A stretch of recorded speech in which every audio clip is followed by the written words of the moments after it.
howlgalla lagu xoreeyay dhul badan oo ka tirsan Shabeellada Hoose iyo gobollo kale ayay qayb ka ahayd wiilo Cabdi Cali Faarax oo ka tirsan ururka afraad ee ciidamada kumaandoosta xoogga dalka Soomaaliyeed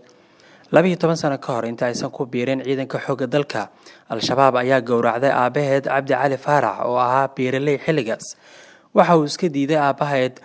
inuu bixiyo lacag baad oo Al-Shabaab ay weydiisteen kadibna waxay u dileen si arxan daran dhibtaas markii ay kula kaceen wiila aabaheed waxa ay mar kale Al-Shabaab dil u geysteen saygeedii oo ay u haysay caruur yar xilligaas hadda waa agoon laakiin go'aanka nolosheeda ayay wax badan ka bedeshay waxaan ka tirsanaa xoogga dalka Soomaaliya ururka afraad danab waxa ugu dhaliyay inaan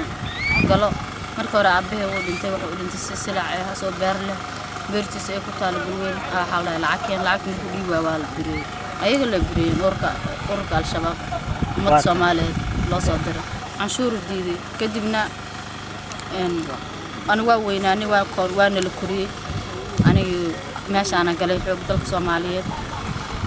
ilmeyga hadda agoon way aabbood wuxuu ka tirsanaa ururka afraad danab amaan dawladdu ahaa xariirtii waa agoon ayaga dileen aabbood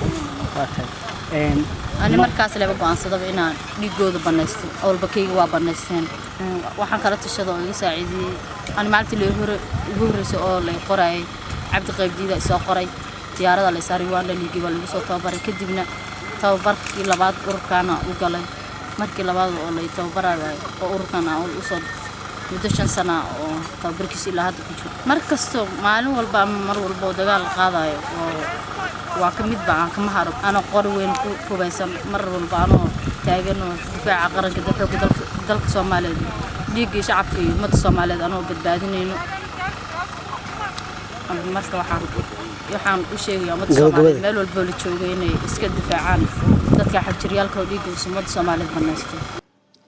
wiilo oo dhiigga aabaheed iyo saygeedii ay si xaq darro ah arxan laawayaasha Al-Shabaab u daadiyeen waxay hadda ku faraxsan tahay guulo miro dhal ah oo laga gaaray howlgallo lagu jabiyay Al-Shabaab oo qayb ay ka tahay tan iyo markii ay ku soo biirtay ciidanka xoogga Maryan Siid Cali Shariif oo iyadana ah sidoo kale askariyad ka tirsan ciidamada xoogga dalka Soomaaliya ayaa xilli ay ku sugnayd jiidda hore ee dagaalka ee degmada Awdheegle ee gobolka Shabeellada Hoose waxay si dhiiran uga hadashay mudnaanta ay siinayaan sidii ay dalkooda uga dhigi lahaayeen goob nabad ah isla markaana ka caagan argagixisada horta midda ugu horeysa waxa waay ciidanka waxaan ku soo biiray 2013 bishii koowaad shanteedii aan ku soo biiray dagaalo badan iyo iska horimaado badan shabaab uu soo dhaxmaray oo wadamo badan aan ka xureysanay marka waana sii wadi doonaa dadaalkeena haduu Ilaahay idmo shabaabna waxa way gobolkooda waa dad gobolkooda sii dhacay awood ay leeyihiin hadeertaan waxaan ugu baaqi lahaa يعني aniga ba hadeertaan waa hooyaan ahay hooyo Soomaaliyeed oo u soo istaagtay in ay dhulkeeda dadkeedii dalkeedii diinteeda cadowga ay ku xureyso gabdhaha Soomaaliyeedna waxaan ugu baaqi lahaa in sidii aniga oo kale ay ayagana kor u soo kacaan